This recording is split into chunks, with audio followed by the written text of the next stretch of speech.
For the light. Oh, there it is. It says you are live. I always start before my light goes on. How are you today, Ruth? You good? I'm good. I'm good. It's a day rest, so I tried to rest. Yes, yes, yes. I miss Victoria already. Well, she already sent us a text. I don't know if you saw it. Oh, did she? What'd she say? Yes, Did she she tell us misses she's us, so we good? miss her too. Yeah, yeah, yeah, yeah, yeah, yeah. Boy, I tell you what, it has been an interesting week. A lot of things went on last week from Resurrection Sunday until now. I had a hmm busy week. Did you have a busy week as well, Ruth? Yeah, it's been a busy month, so Busy month. Yeah. yeah, It's there's almost no done. distinction. Almost done. Almost done. We've got some people who are popping on already, and we'll call them out when we actually uh, Okay. get to the show and get started. So I think we are lined up. You have the first part of the bio. I have the second, and hmm um, Alan has the picture and all of that. So we'll be ready to go whenever Mr. Allen is ready to uh, to bring us in. All right, guys, it is time to roll the open. You're all set. Thank All you. righty, sir. Yes, Oh, we are. Thank you. have a great show. Okay.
Good evening, everybody. Good evening. Good evening. Good Good. evening, Miss Ruth. How are Good. you this evening? I'm I'm good. I'm good. How are you?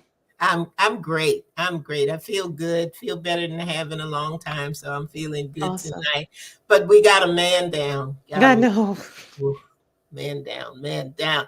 Victoria, I know you're out there, and we want you to feel better. You got one Yes. thing to do, and that is to feel better. You know we miss you. I can't pick on you when you're not here. I feel bad. She's there. She watching. You know she is. So Always.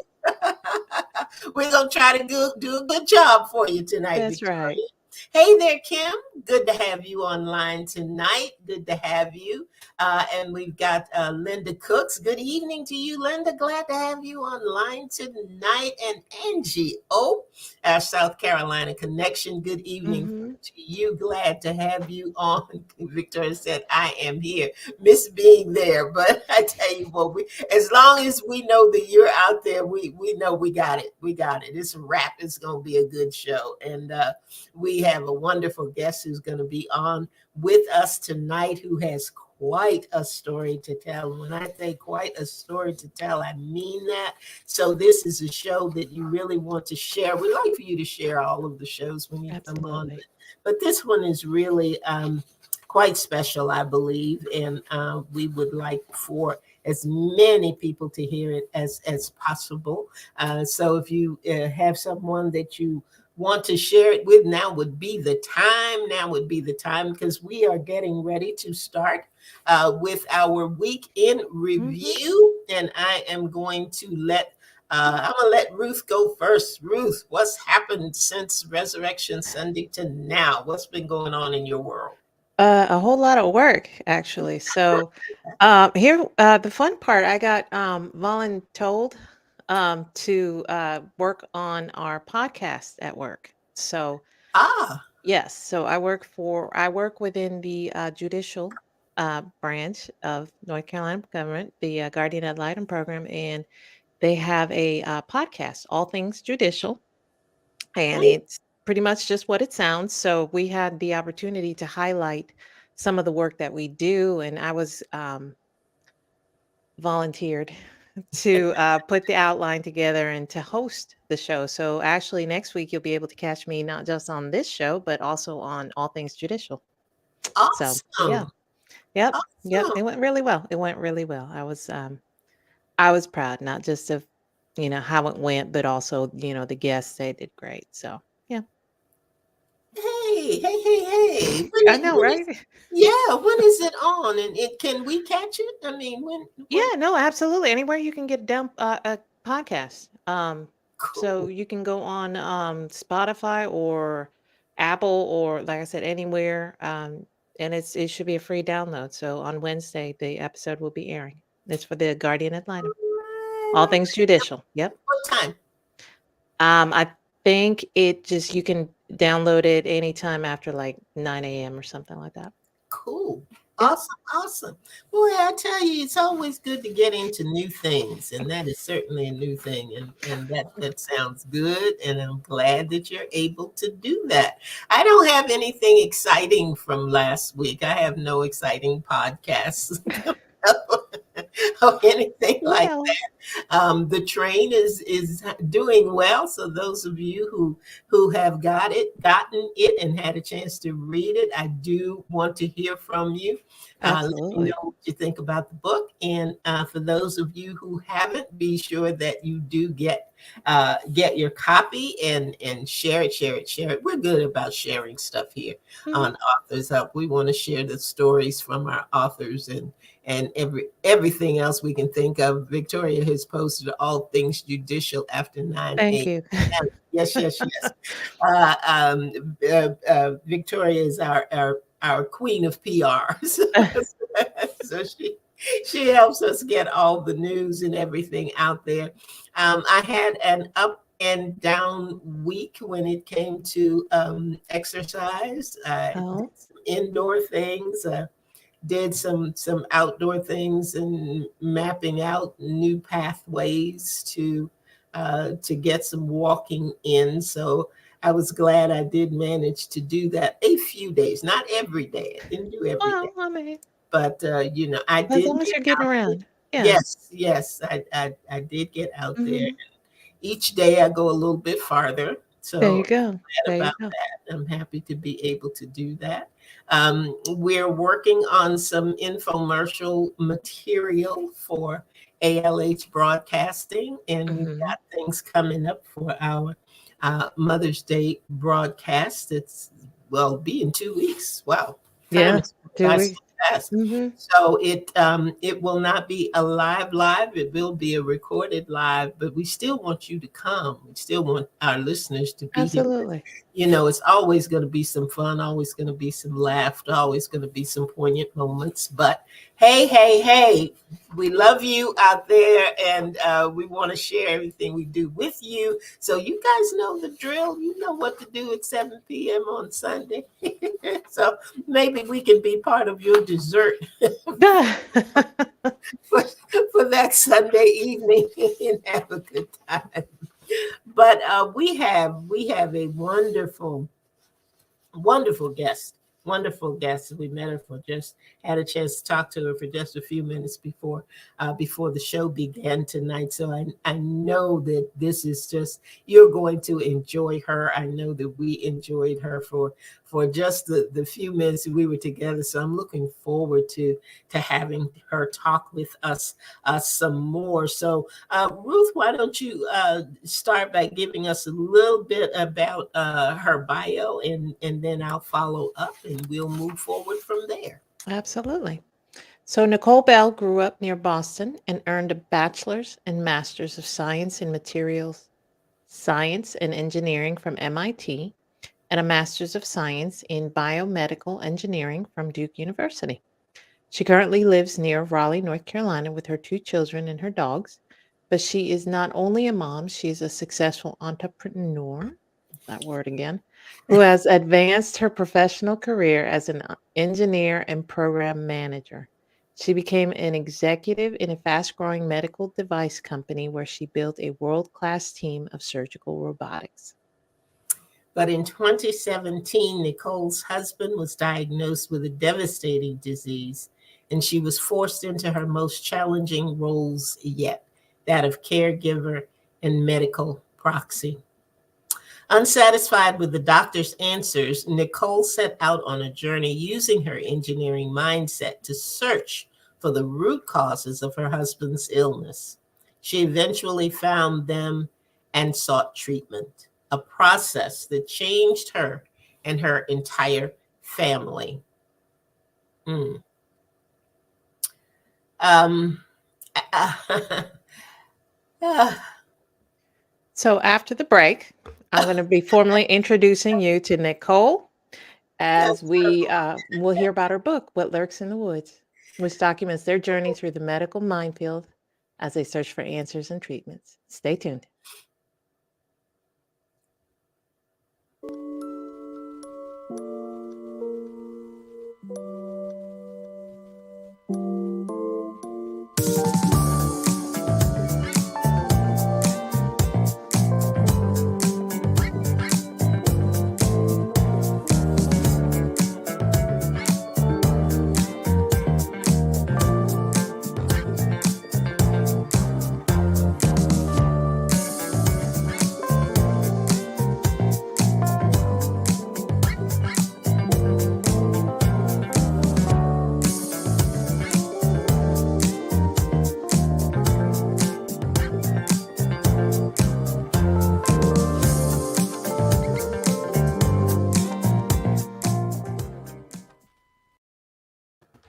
Before you get started, Ruth, I gotta say something. I think I'm taking Victoria's place tonight because Okay. Victoria is usually the one that cries all the time. Oh, God.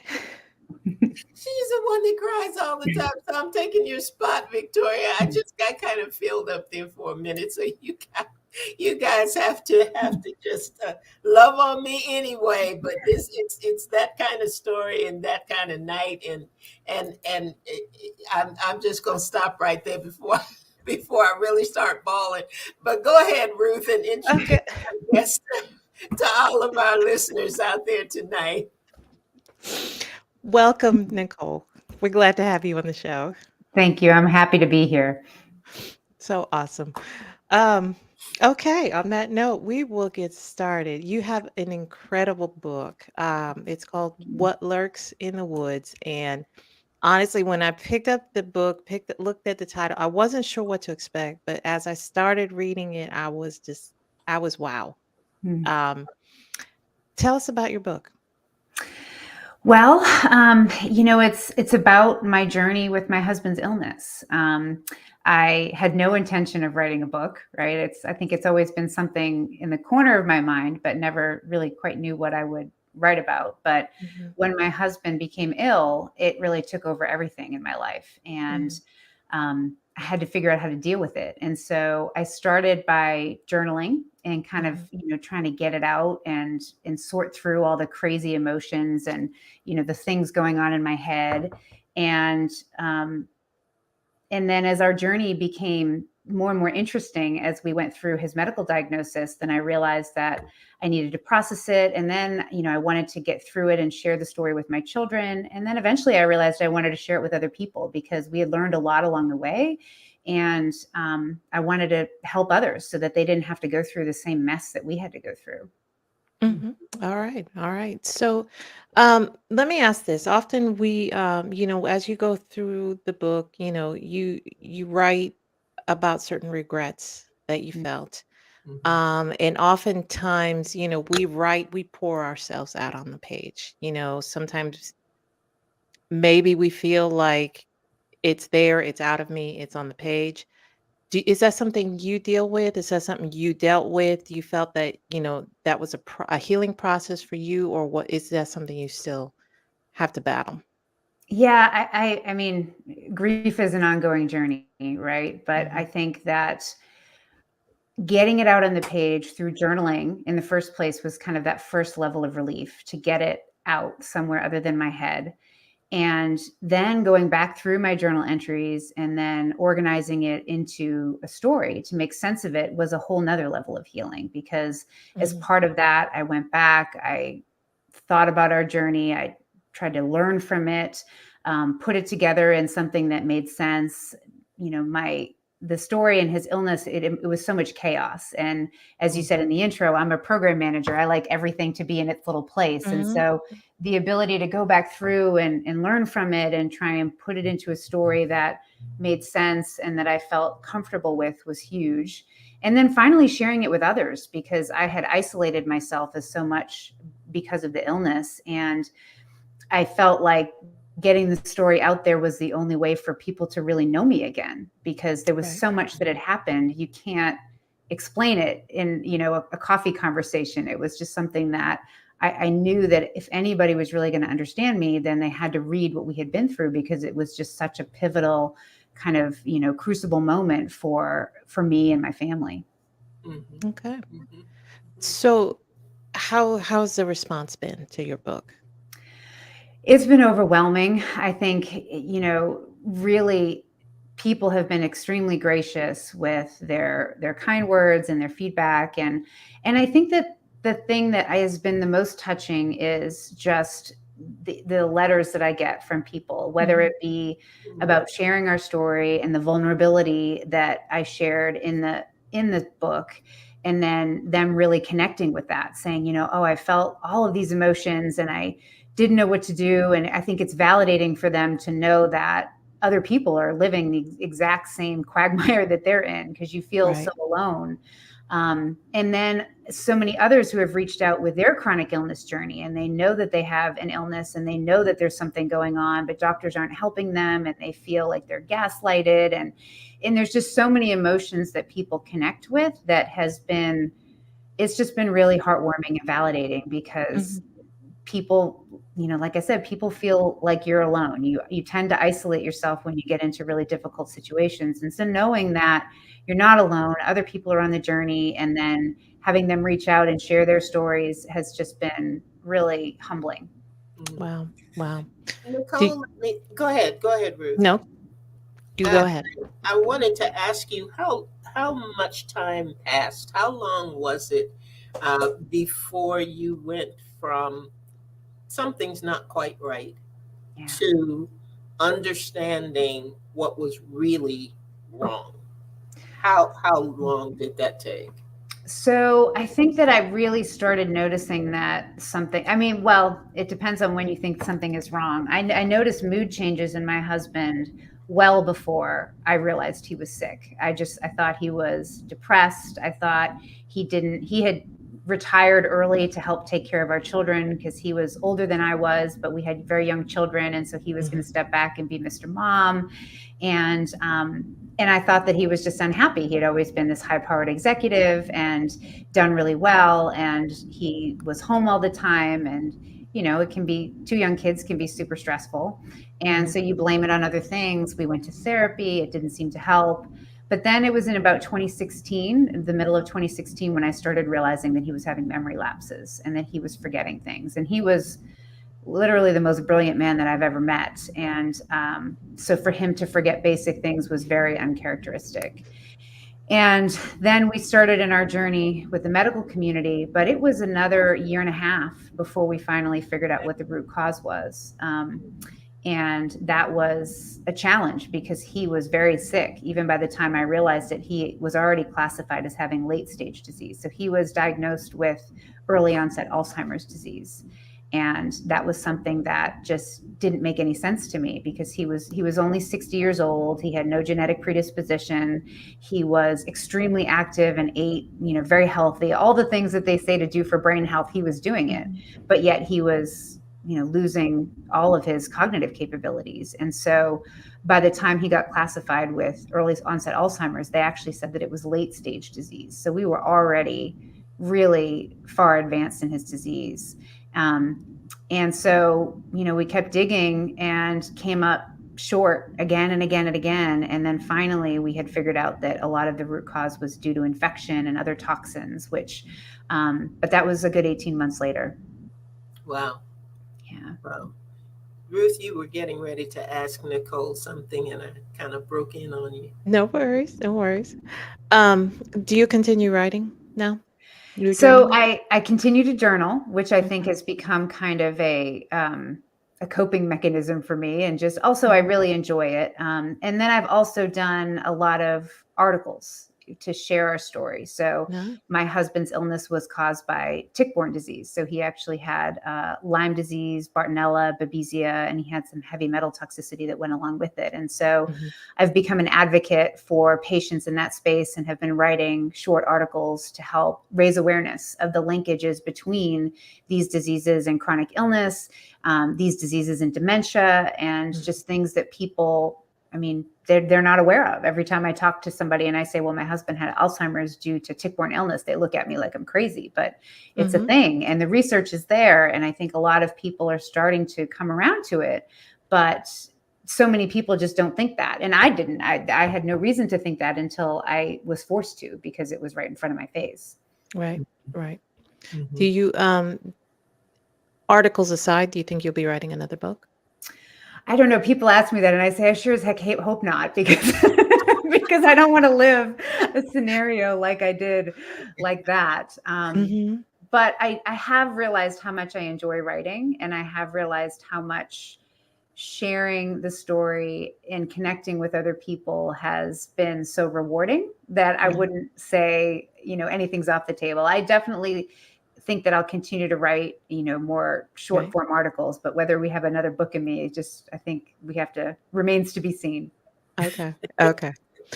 So let's go to the, story Yeah. then. How have you, you definitely, you share about your marriage, about the disease, the whole thing. How have your kids been since, um, I guess since the end of the book? How are they now? Do they understand, everything that's happened, with dad? Yeah. Yeah, I mean, I think as much as you can. I mean, my Mhm, children are now 8 and 11, and it's difficult to process. They were 5 and 8 mhm, so unfortunately, my husband's story doesn't end well. We treated him for a while, but he ended up moving into a resident care facility back in 2019, and he just passed away in January. I'm So sorry. Oh, um, so that's been in being in a resident care facility in the middle of COVID was Mhm, very interesting. And so the kids weren't able to see their dad for a very long time. right. Um, and then he just passed away. And so that, I think that event kind of brought up a lot of emotions of, Mhm, you know, even though you know that he was never going to get better, it's so final, and it brings back all of those feelings that are very right. difficult to deal with. And so I think that, we're getting by. It's never, I think grief, as I said, is a journey. We're Mhm, actually having a memorial service for him this coming Saturday and Sunday, just to, remember him. We wanted to wait until when he passed. The COVID spike with Omicron was really high. So we decided mhm, to wait until, we could really get together and celebrate him well. So I think that will bring a little bit of closure, but it's difficult. I mean, they're young kids. They won't have the ability to really know their dad, and we just do the best we can. right, right. Andrea? there's a part of the book that I would like for you to share.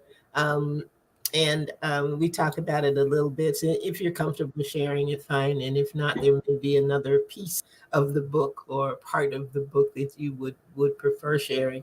But it has to do with the time when um, he was traveling and lost his way.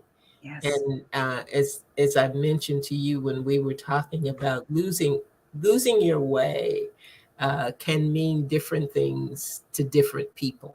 Mm. You know, we can have these sort of mind breaks where you start doing one thing and you're on your way in the kitchen and you get there and you say, "Ooh, what was I in here for? What was it I was getting ready to do?"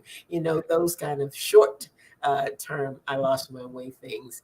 But it's another thing to be in the position that he was in, and losing your way from his perspective and from yours, because he was traveling and then there was a point where he just didn't know where he was. Yeah. You okay telling us a little bit about that that part of the journey? Of course, of course. So it was before Christmas in 2016. So this was the year we were still trying to figure out what was going on. We knew something was wrong. We had been to a diagnostician, but we were still awaiting the test results to see what was going on. We really didn't know. At that point, the doctor said it could be a stroke or it could be Alzheimer's. And my husband's father died. And so we live in North Carolina. My husband grew up in the Atlanta area. And so he drove back to Atlanta for the funeral. And I remember being concerned about him going down there, especially because Atlanta always has construction and it's a very crazy environment. And, but he got down there okay and everything was fine. And I figured, okay, everything is good. But after the service, he got together with a bunch of friends and they were up late. And then obviously there was the stress of the service and having his father pass. And he had decided to drive home. He drove a little bit and then he woke up in the morning and meant to drive the rest of the way. And I was expecting him home around maybe 4 or 5 o'clock. I thought he was going to pick up the kids from daycare and go home. But he called me and he was lost and he was completely disheveled and he had no idea where he was. And he was like, I asked him where he was and he's like, reading things on the side of the road. And, and I'm like, I don't know what you're doing. And he was so confused. And after a long, confusing conversation, I realized that he had been driving all day. And I think at one point he drove north all the way to North Carolina and he must have gotten confused. And then he had drove back south because even though he was driving all day, he was still only about an hour from where he started. And so that was like one of the first moments where I realized how bad things had really gotten. I think that the stress of everything really kind of accelerated what he was feeling. And then as he was driving, I was trying to coach him because he's like, well, come get me. And I was like, you're 6 hours away. I have to go pick up the kids from daycare. Like I can't do that. And so I tried to get him to stay, but he ended up driving north. And then he got lost. His cell phone was dying. He called me in a panic and he's like, you have to help me. You have to come get me. And then just as he was begging for help, his phone died because he didn't know how to plug it in, even though the charger was in the console of his truck. He didn't know how to plug it in and get help. And again, this is an engineer, an executive, a very high functioning individual. And he couldn't even plug in his cell phone. And I panicked. My parents were coming in for Christmas. The kids were upstairs asleep. I didn't know what to do. And I ended up calling a friend who was a former police officer. I issued a silver alert, one thing you never think you're going to do for your husband, especially at such a young age.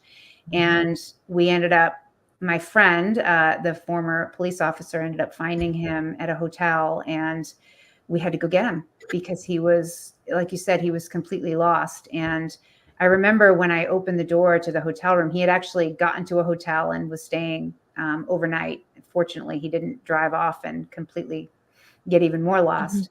But I remember the look on his face. He was just so confused and he didn't understand what was happening. And I asked him if he was okay. And he's just like, I don't know. It was so hard for an extremely competent individual to lose that capability to take care of yourself. I mean, he was the person he always joked with me because I have the worst sense of direction on the universe.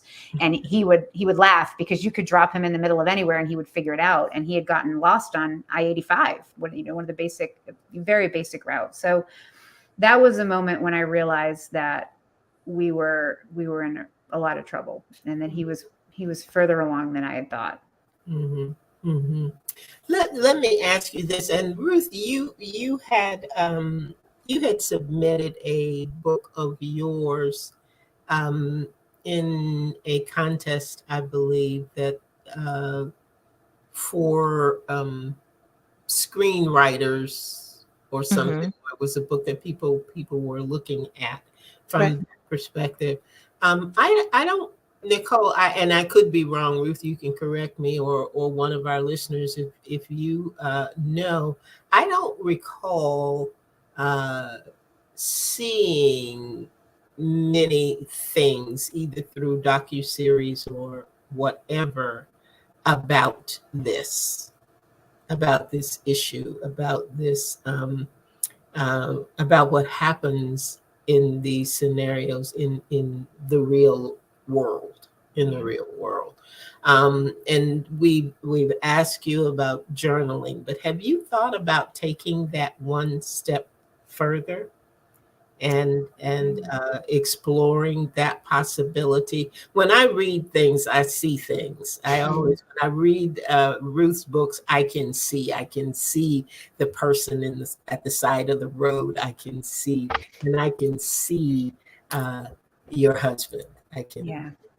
that's just kind of how my brain works. But have you, has that ever even crossed your mind? I don't think in a serious way. I think that, I've had people say, hey, it would be because everything was based upon my journal entries and there's so many details, and I really tried to make it vivid and bring people into our lives. And so I've had a few people say, oh, this should be a movie or something. But I think in terms of taking that seriously, I haven't really given it much thought. For me, just getting the book out was a massive endeavor. As an engineer, this is definitely way out of my wheelhouse. And I've been honored with with the feedback that I've received, and the fact that people are really enjoying our story and learning from it. So taking that next step would be even more out of my wheelhouse. But I would, if there's thoughts and advice that you can give to point me in that direction, I would be certainly willing to explore. I really think that it would be a good thing. I think it would be a successful thing, and I think it is be a much needed thing, because as we were saying earlier, there are so many more people who are dealing with scenarios like yours, that need to tell their story, that don't get to tell their story, and don't know where to go with their story. Yeah. If I had a huge production company, I'd be sending you a letter right now saying, "Oh, we need to do this. We need to get this done." Thank you.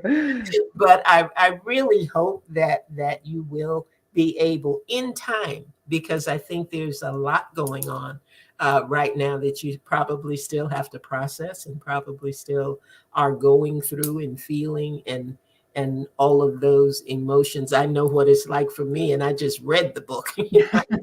I didn't live the book, so I can't even imagine all of the highs and lows and things that you're dealing with. But I hope it will be one of those things that you kind of tuck away for a little while and maybe come back to at some point and say, I think I'm going to take this another step, because I do believe that there is someone out there who knows exactly the roadmap that you need to follow in order to make that happen. And I think it would be an amazing project. Well, thank you. Yeah. I appreciate the vote of confidence, and I think maybe you're planting a seed here that we'll see how it grows. Well, I hope so. And I'm going to stand in for Victoria right now, because Victoria has 3 words that she says every week, and they are get the book. Get the book. So we are encouraging our listeners to do that. Get the book. Get the book. It's a story that you have to read. You have to read.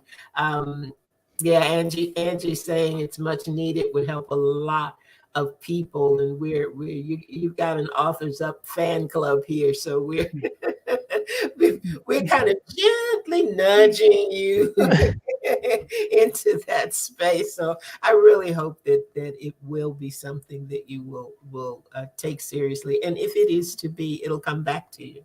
It'll come back to you, and you will move forward with it. So that is an exciting prospect for me. How can people get in touch with you, Nicole?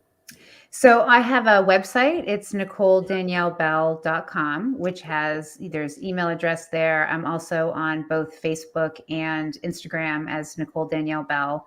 And that's really the best way. I think, either a DM or an email through my website are really great ways to get in touch with me. Okay. Great. And Ruth, I didn't mean to cut you off. I miss Victoria when she's not here because she really keeps us on track. At least keeps me on track.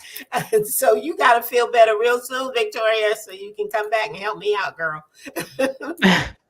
But Ruth, was there something else that you wanted Nicole to bring out about her book, or something else that you wanted to say to her or to our listeners tonight? Now, I went on your website. Looks like your book is an award winner. Yes. Ah, Yep. We've had a couple as a runner-up, and then it was a gold medal Literary Titan Award. So yeah, I've been humbled by the feedback. It's been really overwhelming. I think you pour your heart into something and you really lay it out there, and it's not just a fiction story that I made up, right? It's my life, and it was probably the worst part of my life. Right. So the vulnerability that I really poured into the book, it took some strength and some courage, and so to see it so well received has been really heartwarming. Well, congratulations to you. That's Thank you. wonderful. That's wonderful. So when we push the other part of this project, we'll have a little note at the bottom that says, and it is an award winning. Thank you. That needs to be a screenplay. Dr. Carol, I see you're on the line. Dr. Carol, I'm just going to break in here for a moment, was our winner of the book bundle for March. We gave away 5 books and a mug, and Dr. Carol was our winner. And we thank you for being with us tonight, Dr. Carol, and hope that you enjoyed the things that were given to you. Nicole, I want to come back to you for just a minute. If you had just some closing remarks of encouragement based on what you went through and the journey that you traveled and the story that you had to tell, what would you tell our listeners who may be going through something similar to what you encountered and what you had to face? I think that the most important thing, especially if you're dealing with some sort of illness, is to be your own advocate. You really need to understand your condition and really try and work with doctors and find the right doctors who will listen to you. Because I think, unfortunately, our traditional healthcare system is, it's a 15-minute model, and they want to give you a pill and get you out of there. And when you're ill, and a lot of these, chronic illnesses, they're complex. They have a lot of, intricacies, and they can be lots of different types of illnesses wrapped into one. And so you need to unpack that, and you need to find a doctor that is willing to help you. And they are out there. But you need to have that resilience, and you need to stick with it. I wish that we had started that part of our journey sooner, because I know that Russ would have gotten better if we had identified the cause of his infection and some of the challenges that were keeping him from being well, and addressed it, 5 or 10 years before it became, to the point where he had dementia. Then he would still be with us. And so I try to encourage people to not ignore symptoms. Mood changes and personality changes are a symptom.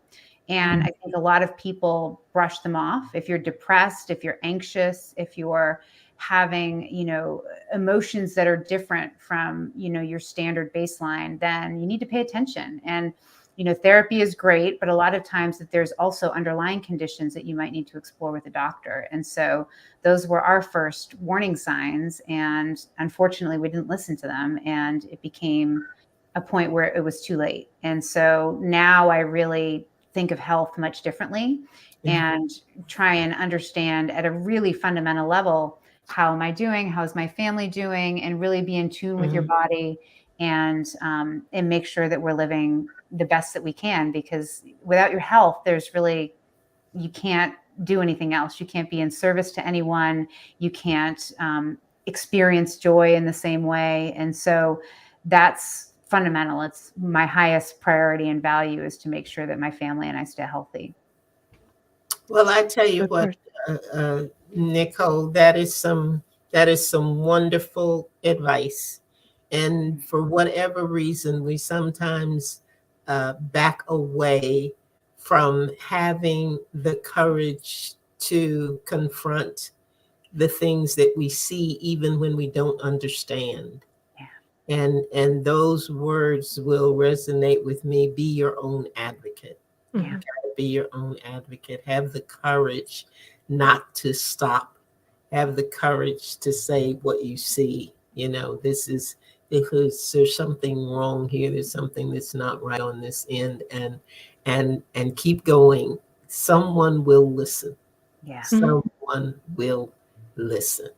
I tell you what, listeners, I hope that you have enjoyed this as much as we have tonight. It wasn't our crazy, haha, we're going to just, put on our queen hats and crowns and be nuts tonight. But I tell you what, it has been a wonderful opportunity to hear a great story and be given some information that, we don't know. We don't know what lies ahead for ourselves, for our family members. We don't know. We can't see around that corner, but we can be well armed. And I think you have given us part of an arsenal tonight that will help us in the days to come. So thank you for that, Nicole. Thank you for sharing your story. Thank you for being with us here on Authors Up. And listeners, thank you for joining us tonight and for being a part of this moment, because that's all life is just a series of moments and a series of times that we have the opportunity to share with one another and to get together and to be strengthened and to be encouraged. So we appreciate you being with us. You never know what's going to happen on Authors Up, so we don't even bother to tell you what's going on next week because we don't really know. But just come back. That's what you need to do. Come back. Be with us at 7 p.m. on Sunday evenings. Ruth, do you have anything any final comments for tonight? I just want to say again, Nicole, thank you for sharing your story with us and with our listeners. It's been a pleasure having you here. So thank you so much for having me. It's been great. Absolutely. Absolutely. Well, Nicole, I would like to ask you to just hang on for just a little bit as we close out the show so that we can have some final comments with just you. Will do. Okay. Everybody, thank you for being with us tonight. Thank you for being a part of the ALH Broadcasting family, and particularly for being a part of Authors Up. You have a story in you. You need to decide whether or not you want to tell it, whether or not you want to share it, but know that Authors Up is always here with a platform for you to do exactly that. Oh, good night to you, Victoria, Queen Victoria. I hope you feel better and be back with us next week, because we miss it when you're not here. Anything, Ruth, looks like you want to say something. Nope, that's it. You done? Oh, That's keep it. going.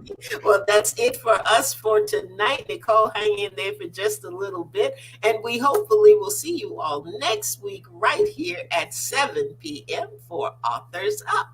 Good night, everybody. Good night.